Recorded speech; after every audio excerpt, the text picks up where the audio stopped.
Hey everyone, welcome to The Negotiators, a production of Doha Debates and Foreign Policy. I'm your host, Jenn Williams.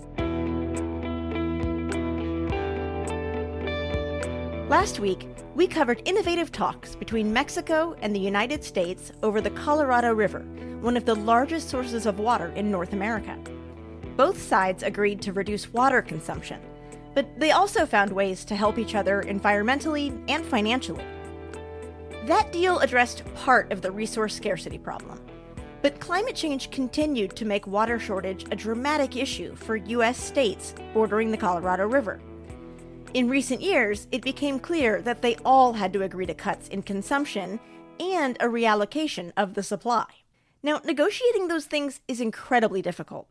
It touches on everything from politics to farming to economic growth to immigration and development.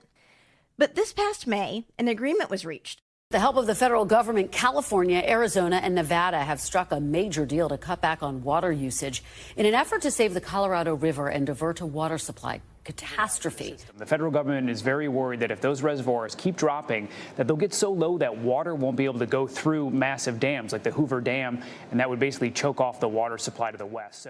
To understand how the deal was reached, we worked with the terrific reporter Luke Runyon on this episode. He's been covering the Colorado River negotiations for National Public Radio member station KUNC, and he hosts a podcast all about the Colorado River called Thirst Gap. Luke interviewed some of the key negotiators. You'll hear from them in a few minutes. But first, just a few facts. All the states' rights over the Colorado River go back to an agreement in 1922 called the Colorado River Compact. The 7 states are divided into 2 groups. First, the Upper Basin states, Colorado, Wyoming, New Mexico, and Utah. And then there are the Lower Basin states, Nevada, Arizona, and California. One important note is that the Lower Basin uses more water than the Upper Basin. Some 30 Native American tribes also own rights to the river, and they also took part in the talks. Okay, here's my conversation with Luke Runyon. So it really sort of kicked off last summer when you had the Bureau of Reclamation, which is the federal agency that manages large dams and water infrastructure in the West. When the commissioner for the Bureau of Reclamation went in front of a Senate committee and said, we need to reduce the amount of water in the Colorado River Basin, the use of Colorado River water, by a tremendous amount, and sort of laid that charge out to the states to say, here's what our scientists are telling us is needed in order for this system to not completely crash. That is really kind of the trigger moment that starts off that latest round of negotiations. And that was in June of 2022. So over the course of the rest of that summer and into the fall, that was really where a lot of the state action took place. And if you separate the 2 different basins, so the Upper Basin states, they realize that really this charge is to the Lower Basin, particularly California, Arizona, and Nevada. And over the course of the winter, things had really broken down in terms of the relations among some of the states. If you could just break down for us, what are the main things specifically that they're negotiating? Yeah, so these latest agreements have all been based around the idea of reducing demand.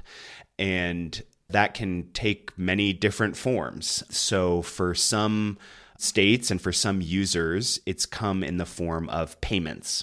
So in the Lower Basin Plan, part of the negotiation was over how much federal funding was going to be flowing to these states in order to make some of this reduction in demand possible.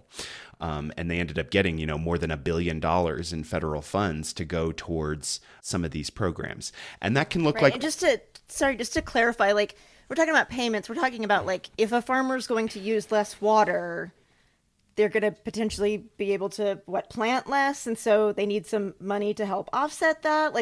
Is the money Is it like for new irrigation systems? Is it all of those things? It can be all of those things. In the emergency short term, a lot of them are just direct payments to make a farmer whole for a reduction in their ability to produce. Like subsidizing them for using less water. Okay, cool. Yes. So you talked to a lot of the key players. First, since you're in Colorado, can you tell me about Colorado's main negotiator and, what her strategy has been, what she was hoping to get from the talks? Just maybe start there. Sure. So Colorado's principal is a woman named Becky Mitchell. I am Colorado's representative on the Upper Colorado River Commission. She used to be the head of the state's top water policy board, but just very recently the state made a position that is, kind of chief Colorado River water negotiator for the state, and she got that job. Realizing that you really need somebody at the state level whose sole focus is negotiating on the river. And she's kind of an interesting character. I think it was called Punch Me in the Face, Becky. My style has been pretty direct. She's a woman, which is rare in a lot of these negotiations. Even on the river, there's still a lot of it's the old white men crowd. Pretty much the majority of my life has been upsetting the norm. And two, she's representing Colorado, which in the Upper Basin is a significant user of Colorado River water. Lately, a lot of her talking points have been around acknowledging that climate change is real, which I think is something that maybe people would take for granted in 2023, but is still not the case when you're talking about some of these more conservative states in the Colorado River Basin. When it comes to leaders from Arizona and Utah and Wyoming, not everyone is starting from the same basis of can we at least all agree that climate change is real, that it's human caused, that it's having specific effects on this river system that we're reliant on? And so that's been a huge point of hers, because I think for her, she sees that other things will follow from that acknowledgement. Then at least from there, we can start talking about, okay, well, if there's less water, then we also have to use less water because it's physically not there. And so that's been, I think, a big focus of hers in some of these talks. One of her other big points is that she thinks the lower basin states need to do more to reduce their water consumption. We've really got to start having the tough conversations on the 1.2 to 1.5 million cut in the lower basin. We have to have those discussions now. And what does that shortage look like? So last summer, the federal government was hoping the Colorado River Basin states could figure out how to use 2 to 4 million acre feet less water per year. Now, most people aren't used to measuring things in acre feet, but it is a ton of water. 2 to 4 million acre feet, just for perspective. The upper end of that range, 4 million acre feet, that's about how much water the states of Colorado, Wyoming, New Mexico, and Utah combined use from the river each year. So it's a huge volume. And since the lower basin states end up using more water, Becky feels like it's their responsibility to come up with the majority of that reduction. And so she's pretty tough on the lower basin. We've seen that a few times where we've been given a deadline. The upper basin's always met the deadlines. But I think where there's been a 7-state consensus needed, we haven't been able to get there. And I think that's the benefit that we have in the upper basin, is that we're managed. We're managed by Mother Nature. And she's far stronger than the federal government or any lower basin state or anything. And this all really came to a head at a meeting in January among the 7 Colorado River Basin states. 6 of the states had a proposal and were basically up against California. That was an incredibly rough moment for me personally. More about the drama of that January meeting after the break.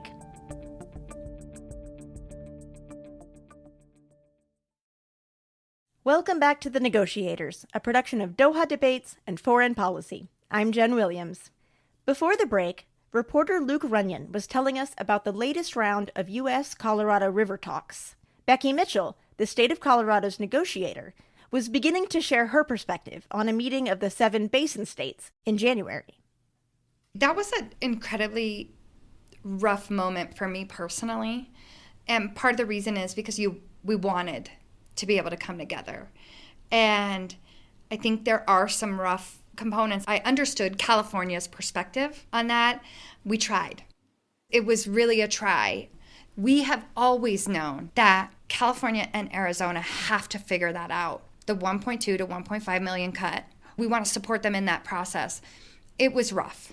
I'm not going to lie. It was a hard emotional thing for me because I want to come in this together. I want us to be 7 state leaders together. Sometimes that's not possible. That was one of the cases that it wasn't possible. So you also talked a lot to California's main negotiator. Yes. His name's JB Hamby, and he's in his late 20s. I've kind of colloquially called him like the Doogie Howser of Colorado River politics, for those maybe too young to get the reference. But, he's relatively new into this job. And then I came in mid-January, and then my very first Basin State meeting and, hanging out in Las Vegas. And that seemed to be an okay meeting, trying to get caught up on things. But then a few weeks later in Colorado, very different story. What happened at that point was basically walking into a baked cake. He comes from a long line of Southern California farmers in this area called the Imperial Valley in Southern California, which sits right on the border between the U.S. and Mexico. And he was elected to the board that runs what's called the Imperial Irrigation District, which is the single largest user of Colorado River water in the entire basin. And so that's where he's coming from. But now he is the representative for the entire state of California. The other states had sort of coordinated together on coming up with an approach that was going to disproportionately hit California and Mexico very hard. We thought we were going into a meeting in which we were going to collaborate and try to come up with a consensus approach. And unfortunately, what we were posed with was signing on to something that was going to absolutely slam our state or go on our own. So after many attempts to try to work with our colleagues there, we ultimately said, you know what, this isn't going to work. We parted ways in an amicable way at that point.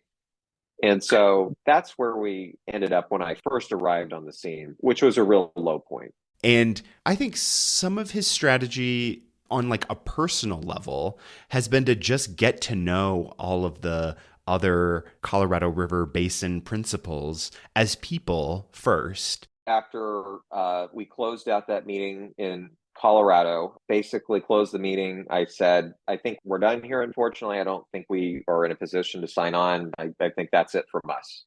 And so we all kind of closed up the meeting. Everyone packs up their stuff, shuffling around, chit-chatting. And then as sort of our California group is slowly, heading for the door, out the hotel door, Tom Bishotsky, the principal governor's representative from Arizona, comes in, taps me on the shoulder and says, hey, I'd love to get together and have lunch sometime, maybe meet halfway in Yuma or something. I said, hey, sounds good to me. And we did it. So that was good. I think some of his strategy was just like, let's get to know each other as people. And then some of these agreements can flow from that, rather than starting with like, oh, you're the principal for Arizona. We should talk about the river constantly. We had almost no discussion about the river. It was just getting to personally get acquainted with each other. Backgrounds, family. That's interesting that like the river wasn't the focus of the conversation. It was really just like, let's get to know each other like colleagues. That's, yeah. In order to be colleagues, you have to be collegial and a little bit friendly. I would say on a professional level, everyone who's in these rooms is trying to guard their state's interest. And that's the same for California, trying to ensure that they're not feeling more of the burden than anyone else. And then there were small discussions between some of the lower basin principals just to talk and see, can we start to talk? And so said, absolutely. And so started at a high level, and then that got to be, well, how about let's meet in person? First it was on, online webinars, and then it got small little settings, and then got to be in person. How about let's meet, Vegas, or let's meet in Phoenix, or let's meet in Burbank. And one meeting after the next, and, along a lot of them just sitting and talking about where, we were at, where we're trying to go, trying to coordinate regarding coming up with a plan. And after just having some pretty informal, respectful, a lot of trust, because it was a small group of people just thinking openly and talking out loud without fear of somebody's base getting angry at them. Ultimately, over time, we started to put different numbers together and come up with different opportunities that came as a result of the federal funding, and then sort of pieced all the puzzle pieces together and reached out to people outside of those meetings and started to come up with the bare bones of a plan. Then at that point, start to build on, bring in some of our additional, our agencies and other constituents and tribes who are part of this whole conversation, or needed to be, in order to, count to what we came up with, which was a plan to generate 3 million acre feet of water from now until the end of the current guidelines. What was the role of the tribes in this most recent agreement? So across the basin, you have 30 federally recognized tribes. And then within that group of tribal nations, you have some tribes that are heavily reliant on Colorado River water. And then you also have a disparity among those tribes in tribes that have had their water rights from the river quantified, settled, and they're actually using that water. A lot of tribes have water that exists on paper that has never actually been put to use, that has never been fully quantified, that they're not using right now. And so that's another kind of like distinction between some of these tribes. I imagine, too, like there's a disparity in addition, just in terms of like the economic and political power of various tribes. Oh, absolutely. Yeah. You have some tribes that are kind of more power players than others in the basin. And a lot of it has to do with who's using that water already. So you have tribes like the Colorado River Indian tribes, which is on the border between California and Arizona, large agricultural user of Colorado River water. They've been a part of agreements in the past because they have the water. So say, if the focus of the negotiation is we need to leave more water in Lake Mead, we need to find that water in the system, you start looking at where those pockets of large water use are and how can you go about incentivizing people to leave that water in the reservoir. And sometimes that's a tribal use that, could be the Colorado River Indian tribes, or it could be a tribe like the Gila River Indian community, which is south of the Phoenix metro area, another large agricultural user of Colorado River water. And they've been party to more negotiated agreements recently because they have the water to be part of the solution. And so that was the case in this latest lower basin plan, where some of that federal incentive money is going to be going towards the Gila River Indian community in order for them to use less water. Sure. Okay. I want to talk about the Gila River Indian community in Arizona that you mentioned. It seems like from the outside that this guy, Stephen Roe Lewis, played a pretty big role in these negotiations. Tell us a little bit about him and what's his deal and what was his role here. Yeah, so Stephen Roe Lewis, he's the governor of the Gila River Indian community, and he's the son of a former governor of the Gila River Indian community who was also highly influential when it came to water politicking in the state of Arizona and in the Colorado River Basin. His father was basically responsible for negotiating the tribe's water rights settlement, which at the time was, one of the largest water rights settlements probably that the country has ever seen when it came to tribal nations. So he had huge shoes to fill in terms of, taking the same role that his father had. But he's become a really strong voice for tribal inclusion in some of these talks, and has become a really prominent player, not just in this latest agreement, but in the past several ones. Kind of the way that water managers and even the federal government were looking at tribes in the Southwest, were looking at them as a problem to fix. And he's saying, don't look at tribes as a problem, look at us as part of the solution. We had to be at the table in Arizona. Not only did we have a large volume of water that we could contribute to conservation, we were also the only tribe facing actual cuts to our supplies. That would be a second taking of our water in violation of federal law. And I'm proud to say that we were good partners and we developed those relationships within Arizona. All basin tribes need to be at the table. Now, as we develop a post-2026 plan, it's no longer acceptable for the United States to meet with 7 basin states separately and then come to basin tribes after the fact with a post hoc explanation or rationalization of what was discussed, or even worse, what was decided. This new inclusion plan should be done as soon as possible so it can be used as we start the post-2026 process. So I'm wondering, in terms of the negotiations and the deal that was reached, this recent deal, do you think that California came out better than the other states that were negotiating? Was it fairly equal? Were there winners and losers? It's hard to say anybody was the loser when you have more than $1 billion in federal funds that are coming through. So that was the huge carrot being provided by the federal government in order to get this latest deal over the finish line. I do think California and Arizona are giving up something in order to make this deal possible, which I think the folks in California would say, we didn't have to. Legally, we have the water rights. We have the kind of more senior legal standing on the river. We didn't have to participate. Now, I think you could talk to plenty of other people who would say, like, California couldn't get away with that. They couldn't get away politically with not participating, with kind of like retreating into their more senior position on the river and not having to give something up. What are the next steps from here, right? So you have this agreement, this like temporary agreement, you said for 3 years. What's the next step here? Well, the reason why they went for this 3-year time horizon is because the current guidelines for the river's management expire in 2026. These were agreed to in 2007. They basically lasted for 20 years. And that's going to be the focus of the next 3 years, is coming up with this longer term negotiated agreement. And again, the overarching problem is this reducing water demand in the Colorado River Basin.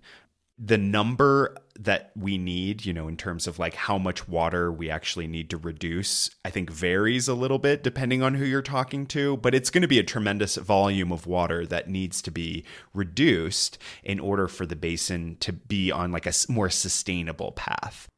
More generally, from your perspective here, you've been covering the Colorado Basin for a while. What are some of the takeaways that you've seen throughout your reporting on this issue? One thing that I've really tried to get across in my storytelling and in my reporting is just how intimately connected this whole system is. I think it can be really easy for people to look into their own backyard and their own community and feel like what's playing out in terms of water in my little pocket of the Colorado River Basin isn't connected to the broader whole. And I think that that's how a lot of coverage of the river took place over a long period of time. You would look at what's playing out when it comes to water in Arizona or in Colorado, but there wasn't a ton of connections being made of, the decisions or the weather that's playing out in one part of the basin has a direct connection to what's playing out in a different part of the basin. These sort of decisions can ripple throughout the whole Colorado River Basin in a way that isn't apparent to maybe the layperson, but that's what I've really tried to get across, is how intimately connected the whole basin really is.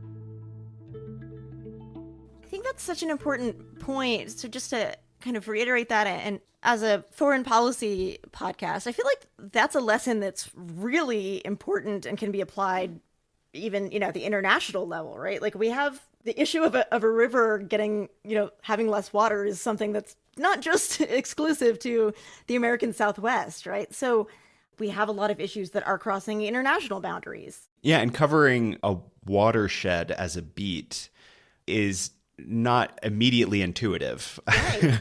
I think like what you're saying is like, it's really easy to be like, oh, I cover, whatever issue in this country. It's like, well, at least for this particular issue, you have to cover it at a watershed scale in order for it to make sense. Otherwise, you're missing a huge piece of the story, I think.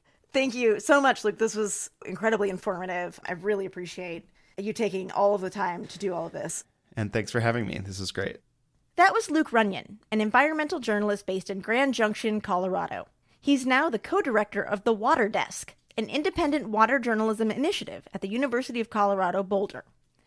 Now, Luke talked about what was in the final deal, but let's go over it here for just a bit. The lower basin states, that's Arizona, California, and Nevada, agreed to take less water from the river, reducing their use by 13%. In exchange, the federal government agreed to pay these three states, as well as Native American tribes within them, $1.2 billion. A pretty big carrot from the feds. This decrease amounts to using 3 million acre-feet less water over the next 3 years. It's a big reduction, more than any other existing agreement. But it's still much less than what the federal government was hoping for. They wanted closer to a 2 to 4 million acre-feet reduction every year. Plus, this recent agreement is only temporary. It lasts till 2026, when they hope to sign a more permanent deal. So negotiators have their work cut out for them, both a longer agreement by 2026 and, likely, bigger cuts in water use.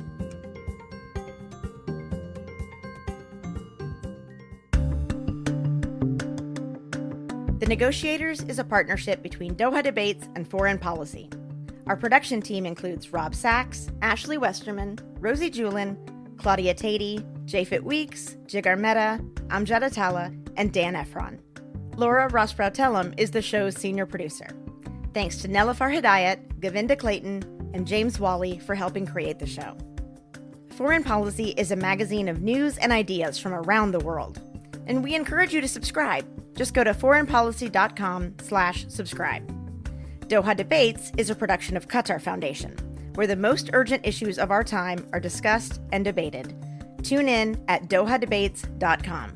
Next week on the podcast, an Australian mediator lands in Jerusalem in 2001 during one of the worst rounds of fighting in decades between Palestinians and Israelis, and tries to nudge the two sides towards a peace deal. It's at this point that the violence just begins to escalate. Israel appears to have a freer hand to do whatever it wants to do, and the Palestinian frequency and intensity of attacks inside Israel begin to increase. So I could not have arrived at a worst possible time in that particular context. That's next week on The Negotiators. I'm Jenn Williams.